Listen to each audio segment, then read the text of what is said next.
All right, everyone, good evening. Welcome to the 2023 AMA Research Challenge Symposium, How to Plan for a Research Year Education session. I'm Kristal Tomei. I'm a pediatric neurosurgeon at Rainbow Babies and Children's Hospital. I'm also an associate professor of neurosurgery and the residency program director of neurosurgery at University Hospitals of Cleveland Medical Center and Case Western Reserve University. I will be serving as one of your panelists and moderator today. I will ask my helper to put up the code of conduct slide.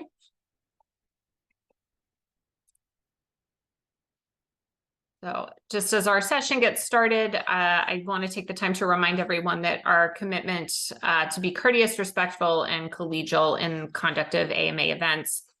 This event is in fact governed by the AMA Code of Conduct, and claims of harassments and conflicts of interest are taken seriously. Any violations of the Code of Conduct may be reported confidentially either by our phone or web to our partner Lighthouse Services.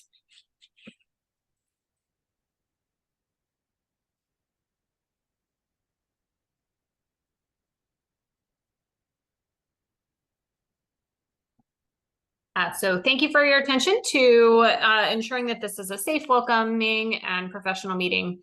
Before we get underway with this forum, I do want to introduce two of my co-panelists. Unfortunately, one of our panelists had a last-minute urgent conflict.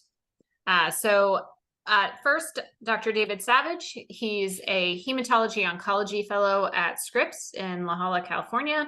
He completed the medical scientist training program at the University of Texas McGovern Medical School in Houston, Texas. It took 5 research years for him to finish his PhD, and subsequently he completed his internal medicine residency at the Cleveland Clinic in Ohio and the University of San Diego. Before medicine, he spent 2 gap years working as a Java software developer in Dallas, Texas. Our other panelist is Dr. Luke Selby. He's a board-certified general surgeon and assistant professor of surgery at the University of Kansas Cancer Center. He is actively involved in research into the genetics behind cancer development and how surgical stress affects the body's ability to detect and fight cancer. So welcome. Our audience today includes medical students, residents, fellows, and international medical graduates. So I'm really thrilled to have both of you join me with your expertise to guide us through this important topic.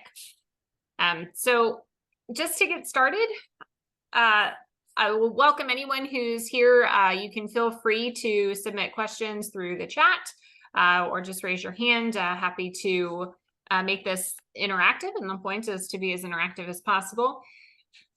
So we'll start with our 2 panelists. You both have experience doing research in the past. So if you want to take just a moment and give us a little take on why you chose to do research.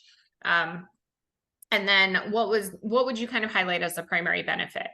So we will start with Dr. Savage. So I would say I chose to research because some really great mentorship early on. You know, I did some research tutorials in college that were really positive. I enjoyed working in a lab, had some really great mentors, worked on some projects that led to some conference presentations, and I enjoyed that a lot. So that's ultimately why I pursued graduate school, and throughout graduate school, continued to enjoy it. But then I got more into public health and community outreach types of projects, and kind of found those to be fruitful fields for research too. So that's why I pursued that avenue for fellowship, and that's the kind of research that I'll do in my faculty position after next year.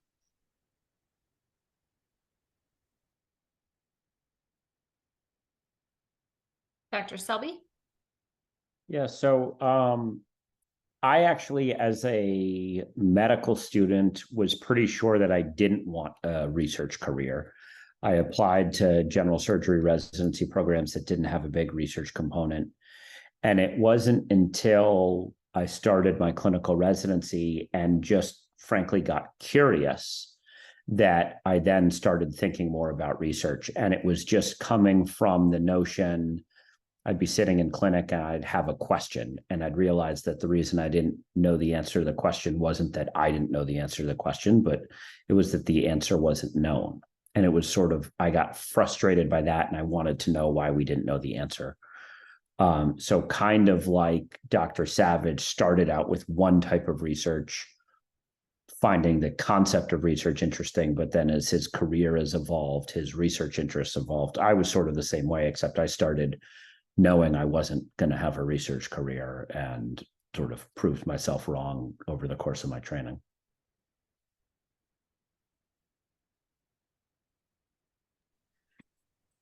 So fantastic. We'll get started with just a couple questions just for the two of you. And I think some of the questions that we often get asked, and I will tell you I get asked as a program director all the time, is should I take a research year? Is there a benefit? Does it differ by specialty?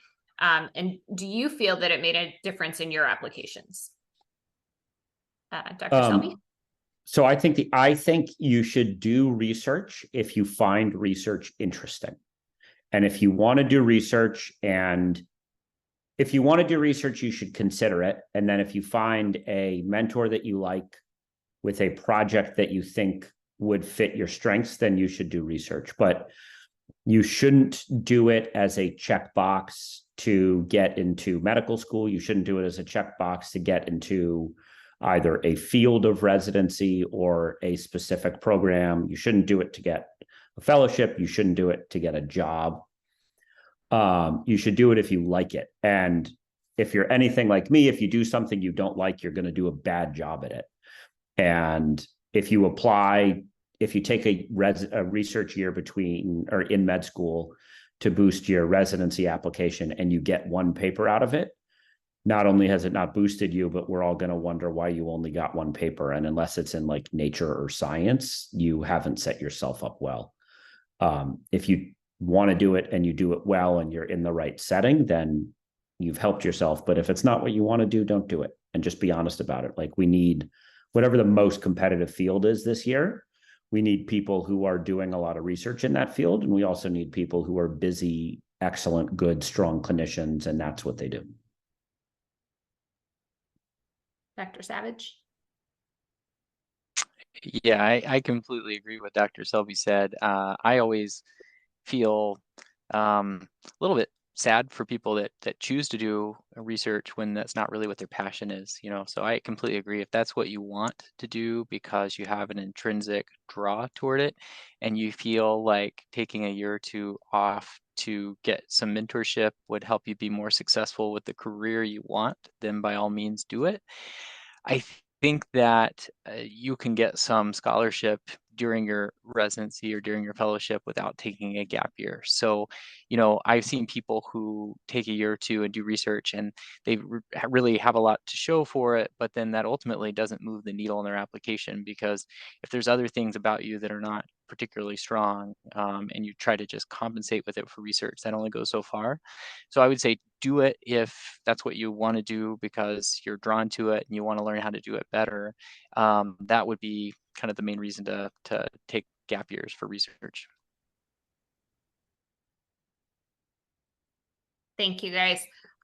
I tend to agree, and I'll chime in a little bit here. I think neurosurgery tends to be a very research-heavy application process, and we know that there are several specialties where, if you look at the information that the NRMP puts out, they kind of lump all research products together. So all scholarly activity, oral presentations, poster presentations, and papers into peer-reviewed, and you look at the data that they put out publicly, and you see, oh my goodness, the average person who matched had 24 publications. And I think I'm constantly having to step back and say, well, it's not 24 publications. It's 24 anything in that poster oral published category. And it's not always peer-reviewed publications. So we frequently have people asking about taking a gap year to try and become more competitive. And I think that we as a specialty, several other specialties that have similar kind of research races for applications are trying to stress that it's not about doing it to become a competitive applicant. It's about doing it for career growth and development, for exploring an opportunity and what it takes to be a clinician scientist. Or even if you don't want to be a clinician scientist, let's say you've started on some research projects and you really just have a great project that you want to see through to the end and you need some dedicated time. I think those are all the reasons to do a research year, and it centers around the interest in doing the research, not getting a publication. I think that we do, as Dr. Selby put it, we can see people that potentially hurt themselves because they take the time off. But if they don't have it, taking an actual research project from conception to publication doesn't just take a year sometimes. So not having any work product to show for that year and not having kind of growth or development to show can actually be hurtful on applications. So I think that the kind of overarching theme here is really that it should be about what you want to get out of that year for you and your own professional and personal development than anything else. The one thing I would add is I think it's totally fine to think you want to do research and to have had some small research experiences, to take a year off and, I don't know, halfway through the year realize it's not for you, right? Like that's just personal growth and development. And that's no different than starting on your general surgery rotation as a third-year med student, coming in, quote, knowing surgeries for you, and then halfway through the rotation realizing it's not, you want to go be a whatever. Like that's fine, that's growth. If you if I'm interviewing you for residency and I see that you took time off and we talk about it and you're honest and you can say why you thought you liked it and you can say why you realized you didn't and what you got out of it, like that's fine, that's great. That's important. That doesn't make the year a waste. What makes the year a waste is not getting a work product and not being able to talk about why you didn't get a work product, not being able to talk about like why you did it, why you shouldn't have done it, whatever. So as a follow-up to that question, what, if you've chosen to do research here, what advice would you give to someone doing a research year to maximize their experience? I would say really spend some time thinking about who would mentor you and what your project would be. It's not something where at the last minute you say, I'm going to take a year and you just haphazardly find somebody.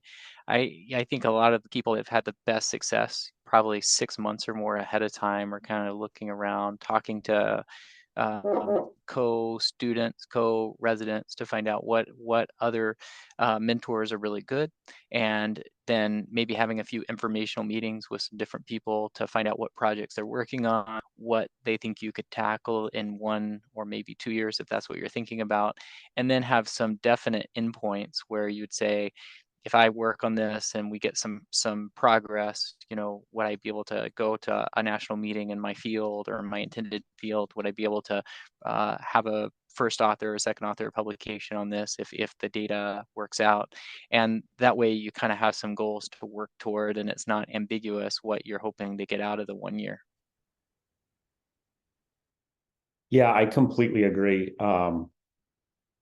I am a junior faculty in the process of getting sort of settled, and so I probably shouldn't give this advice, but if you get the opportunity to choose between a research mentor who is settled and productive and has a track record and someone who is still figuring out how their institution works, go with the former, because it's hard to learn how to do research when you're doing your research year, but it's equally hard to learn how to do research as you're now the senior author mentoring someone at a new institution with stuff as simple as like different city training and a new IRB setup and a new institutional data repository. Like all of that's different, and it takes your faculty mentor some time to figure that out.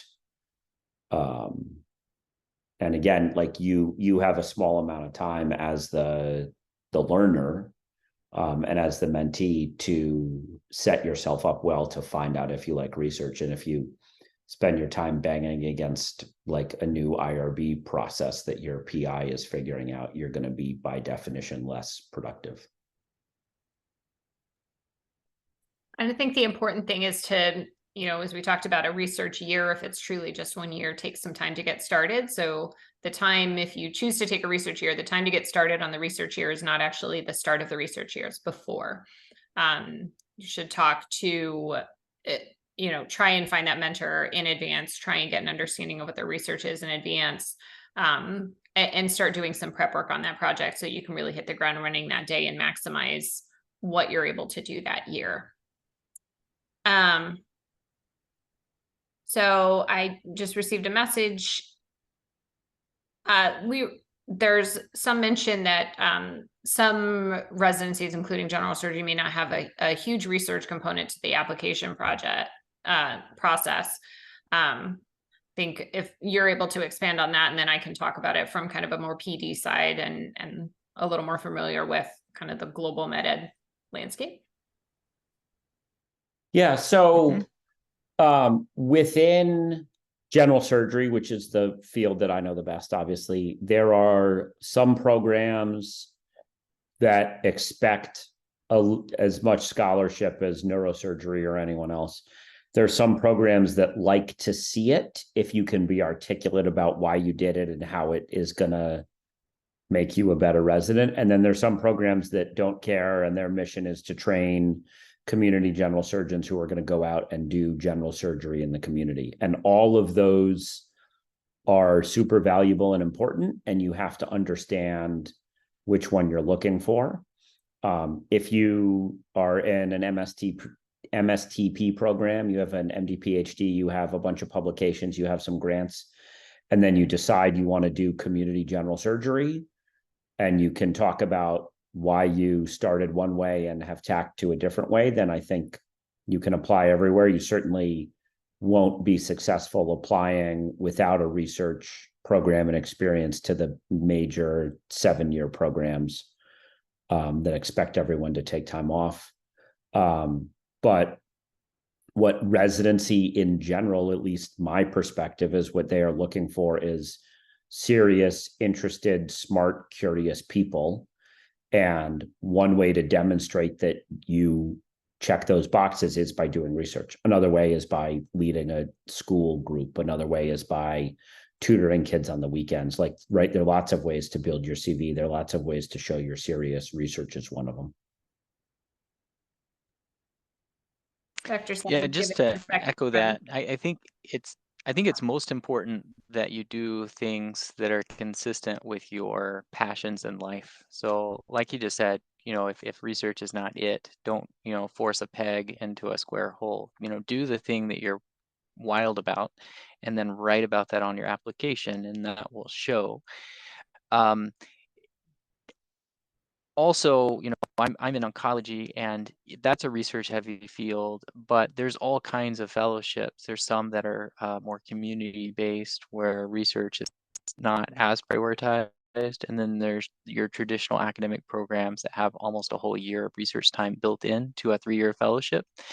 And you should just be kind of aware of what your values are. If you, let's say, pursued oncology and you decided along the way after trying some research that it's just not your jam, just really pursue those more community-based programs. There's no problem with that. They're great, and they will lead you to a fulfilling career because it'll be consistent with what you've determined you want to do. If you want to do research, then a program that has a year built-in research time will be really, really exciting. I had a really good friend who matched into a urology program. It was an advanced fellowship at MD Anderson, and this was a person who had done a lot of research throughout a residency, but started the urology fellowship. It was 1 year of research, 1 year of surgery, and about 3 or 4 months in, decided to quit the fellowship because he said, I kind of thought I wanted to do research, but the truth is I just want to do surgery and be a really great clinician, and this is just not the right spot for me. And I've stayed in touch with this person since then. It's years down the road now, and this person's really, really happy being a really good urologist. So it's never too late to figure out that it's for you, and it's conversely never too late to figure out it's not quite the thing for you. And I think, as I'm sure there's a wide variety of specialty interests in the people who have joined this call. I think it's important to understand, specialties are going to have a little bit of a difference. And even in those specialties that are very, very research heavy, there's still going to be a lot of variation between programs. There are going to be programs that are very clinically based and programs that have a lot of research focus. I think the important thing to understand is that if you are interested in research, finding the right mentor and helping them to guide you towards applying to programs that are the programs that match your interests is important. I think even in the most research heavy fields, there are still plenty of people that match that don't necessarily have a plethora of publications. They probably don't have zero. They probably have some degree of experience, just because it's hard to not have a rounded application, I think, in the match these days. But at the same time, I think it should be something that you want to get something out of doing that research year to move forward. There, even in programs that don't have a lot of research, if you have a research interest and it's not typically a specialty that focuses a lot on research in the match, having research isn't going to hurt you for applying. So if you're interested in doing it, then do it, and by all means get the most out of it. Pivoting for a little bit, I think one of the things and one of the trends that we're noticing is there's kind of variation in exposure depending on what institution you may have and the resources that are there. So can research years, what kind of forms can they take? Are they usually something that needs to be in person? Can they be remote? Can they be a combination? How would you two recommend kind of somebody look at opportunities for research while also being cognizant of potentially, resources that it takes to be able to do a research year?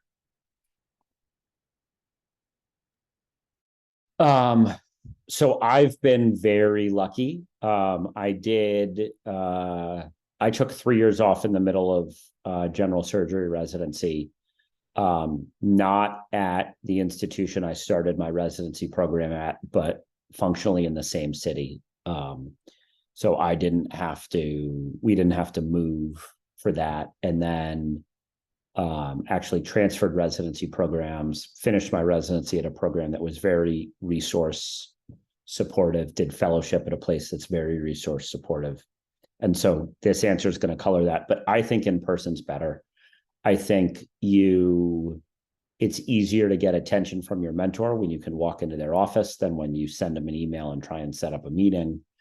In surgery, it's a lot easier to track someone down in between an OR when you're not going to be able to necessarily set up a Zoom time, but your mentor can call you when they have their half an hour between cases, and you can come down and show them the abstract and show them the data tables or figures or whatever and just sit and look at it.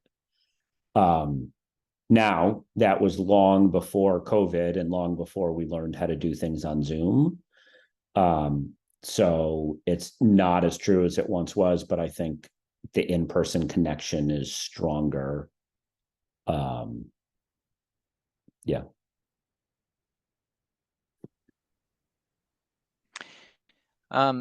I think where you do a research year would depend on the kind of research you want to do. I think if it is lab-based research or if it's clinical research, I agree. I think being on location, either at your own institution or another institution with the right mentors, is the best idea. Because even if it's clinical research, it might entail lots of in-person visits for a while you get up and going, and then you might be able to do some things remotely as you're analyzing data, and then have meetings a bit more sporadically. But I do think being co-located in the same place to allow you to get true mentorship is really great, because as you all have probably seen with people who are busy clinically, busy with research, busy with leadership roles, getting time on his or her schedule sometimes can get a little bit tricky. But if you're co-located, you can talk to people.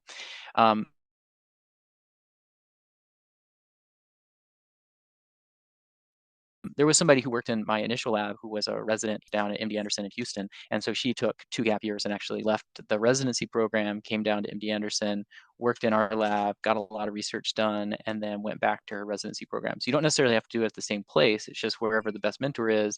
And of course, if you go somewhere else, you would probably pursue grant funding to make that possible, which is what this woman did. If you're going to do public health research or something that's a bit more data science heavy, these days and age, to Dr. Selby's point, there's a lot of remote research opportunities and remote postdoctoral opportunities.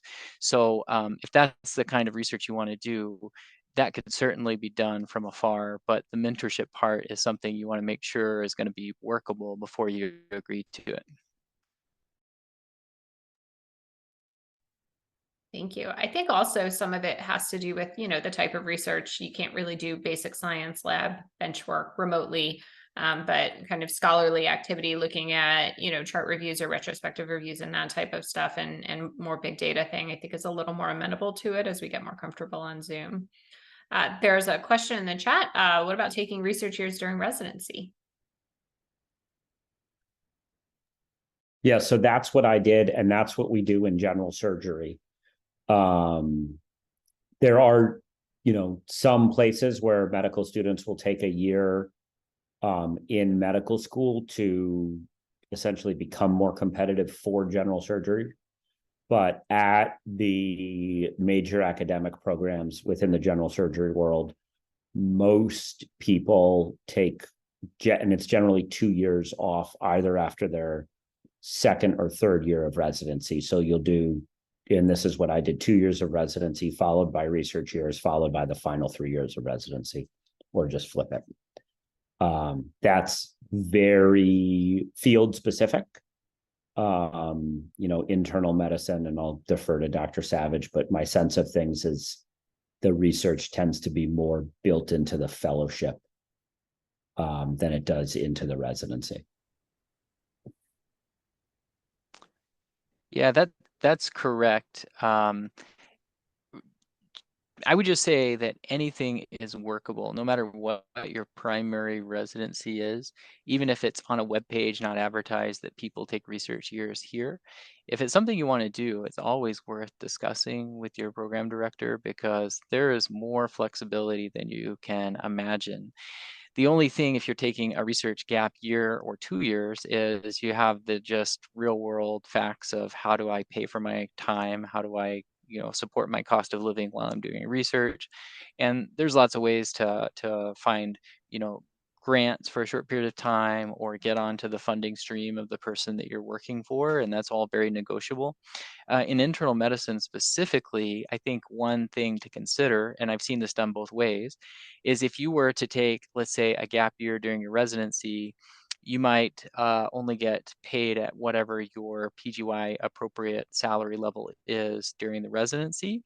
Whereas in internal medicine, I've seen people just finish their medicine residency, graduate, become board eligible and board certified, perhaps work as a hospitalist 2 weeks on, 2 weeks off, and collect a market appropriate salary, and then use the off time for research projects to then support going back to a fellowship a few years down the road. So it can make a big difference financially to do it one way versus the other. There are several different residencies where research is actually built in, either through like a portion of the time, research blocks during residency, or research years where that's actually built into the time of the residency. Neurosurgery is one of them. Many of them will have kind of research blocks. I think same sort of advice that has been given before, if you only have a short period of time, really trying to get prepared for that in advance to maximize that. One of the questions that I have for both of you, you both have a pretty extensive research experience, and probably within that you've had an experience where your research really wasn't going as planned. You couldn't get it off the ground, couldn't get the IRB through, got met with delays, had trouble with data collection or something. How do you handle those, and how do you continue to kind of push your research forward when you face challenges like that? Oh, I wish I knew the answer. I think you just have to know that it's worth it. And this is where it comes back to my answer to the first question: do it because you like it.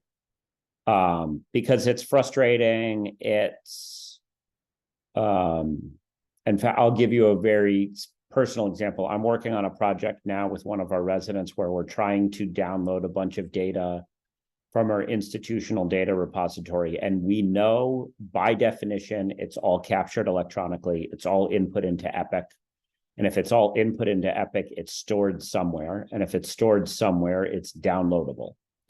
And we have spent 2 months working with the various data repository groups trying to find these data sets. And every 2 weeks on the proverbial Excel file, we find out we can get a couple more columns filled in. But if you're not into it, if you don't find the question interesting, if you don't find inquiry in general interesting, it's going to drive you totally insane.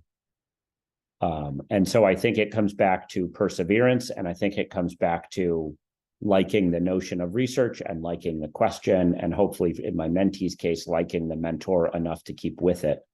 And that's why we find it so valuable to see a medical student who's done research or a resident who's done research when they're applying for fellowship, because these projects are hard. It's hard to get it going. It's hard to keep it going. Writing, every step of the way is hard. And if you can do it, that shows that you can do hard things.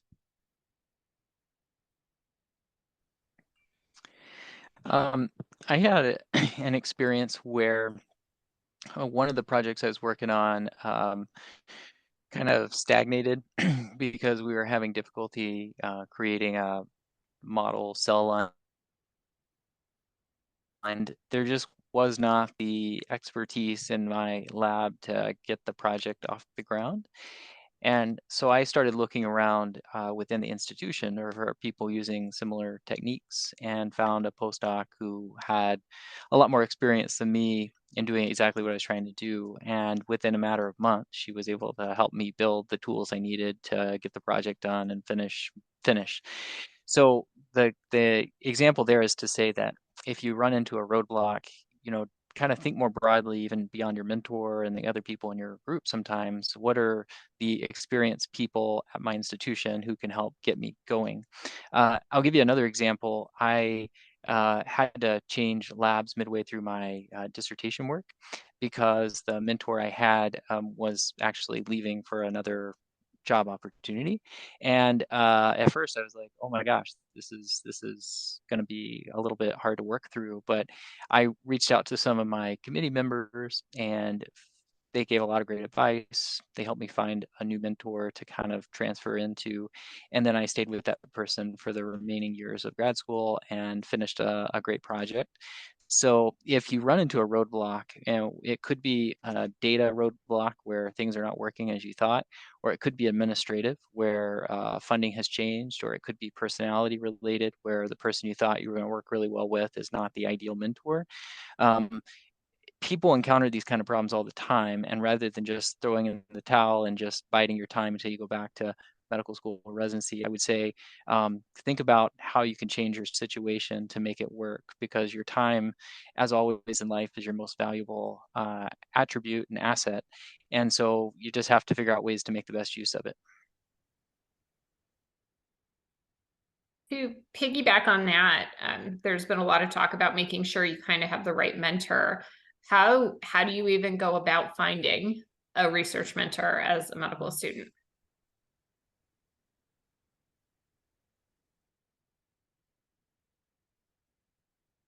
I get a lot of emails from students who have found their way to me through the surgery interest groups at KU, or through students who are, a year or two ahead of them, and word of mouth. Word of mouth is probably not the best way to do, but sometimes it's all you got. And we have KU, and like most med schools now, has always had a pretty robust research infrastructure and system for the medical students. And it's ramping up more now, but it's, recommendations from people, your faculty mentors, your assigned mentors, students ahead of you who are interested in, who know who the people who are interested in surgery who do research are, or whatever it is.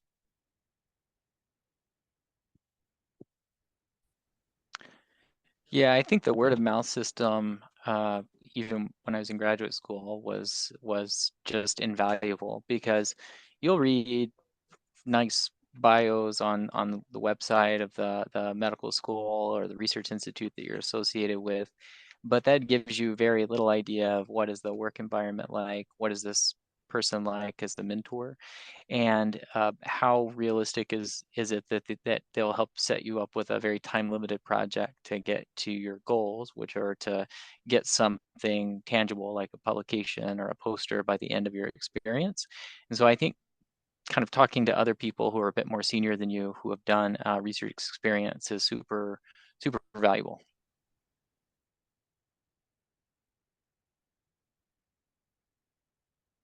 Hey, I'll open it up for one more quick push. If anyone wants to send in any questions from the chat, we have about 9 minutes left in the session. So I would say while we're doing that, if you could each kind of give sort of your one parting piece of sage advice for anyone, like something that you learned through your process and what you wish you knew going into your research.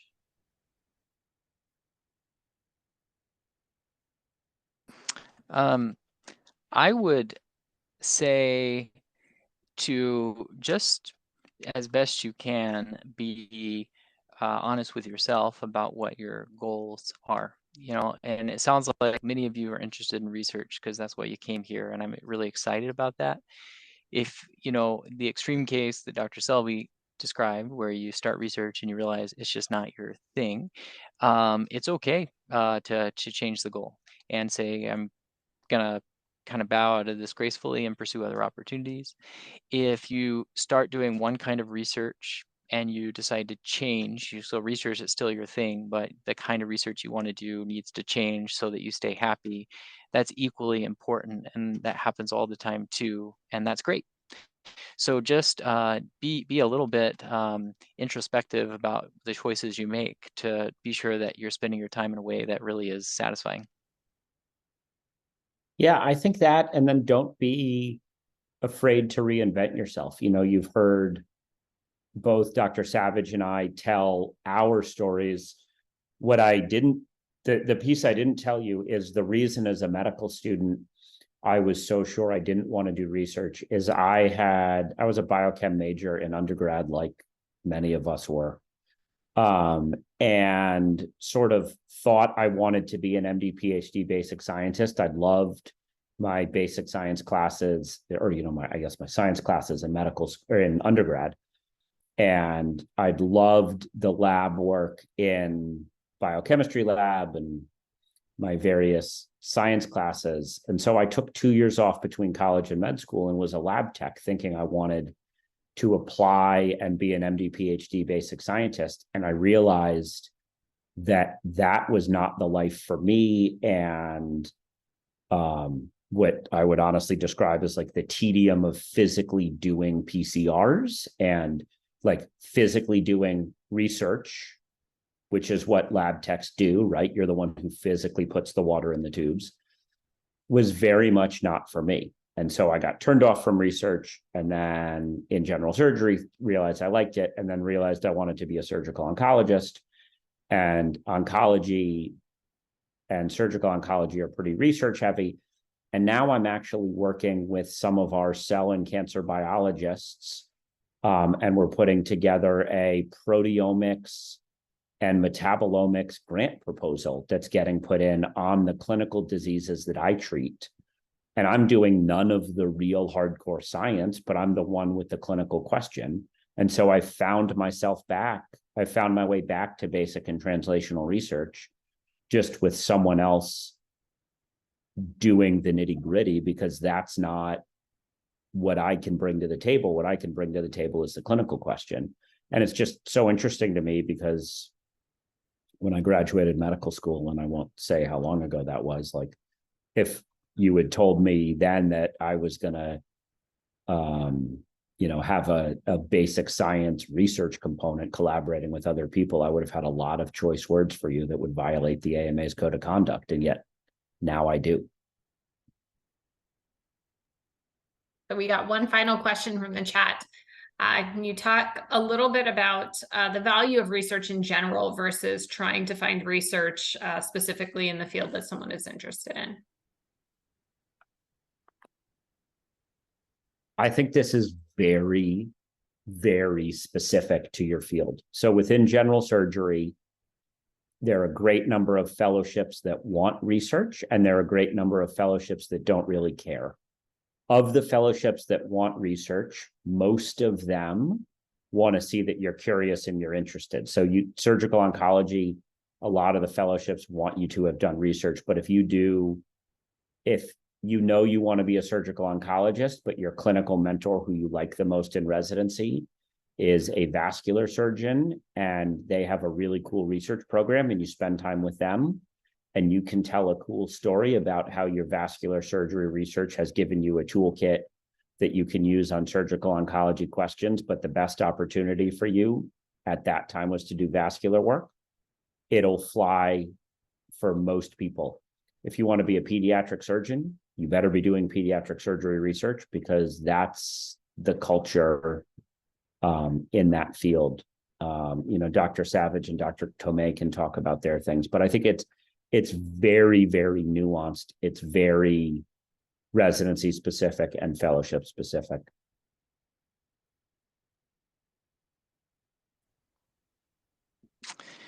Yeah, I think that if you do something, in a way, it's more important to have a great mentor and a project that you can wake up every day and get excited about doing and make some meaningful progress on, than doing something that you are anticipating that somebody wants to see on your resume. Because if you do the latter, you might end up stuck on a project that you really loathe, and you're going to not enjoy going and working on it, and you're not going to make much progress because it's not kind of your thing that you're passionate about.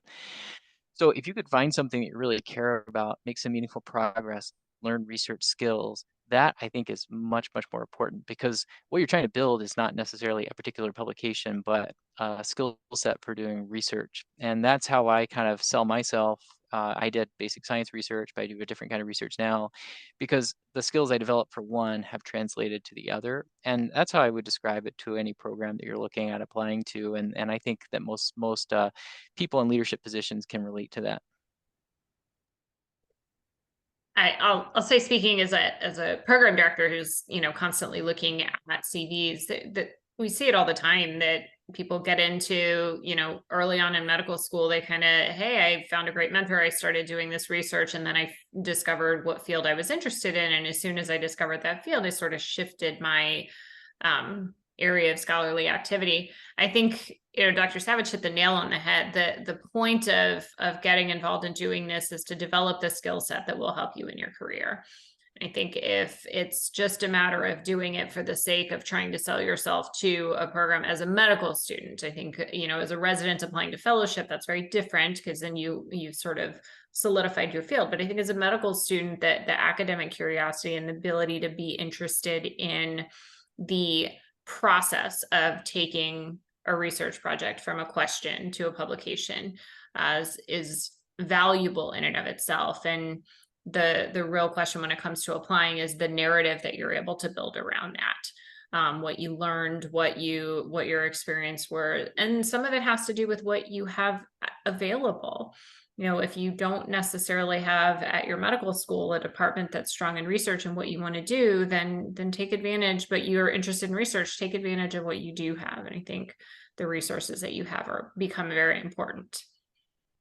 So with that, I do want to thank both of our panelists, Dr. Savage, Dr. Selby. Thank you so much for joining us tonight. I do want to thank everyone in attendance for participating in tonight's education session. The AMA is committed to providing medical students, residents, fellows, and international medical graduates a best-in-class opportunity to both build and showcase your research and engage with the AMA beyond traditional policy and advocacy opportunities. So I would welcome all of you to visit the semifinals hall to cast your votes for the best research. This is an AMA member exclusive opportunity. For those of you that do make your way over to the hall, the top 5 voted participants will advance to the finals, which will be held on February 4th, 2024, for a chance to win a $10,000 grand prize. So thank you again, everyone, for joining us. Thank you to both of our panelists, and I wish you all a good evening.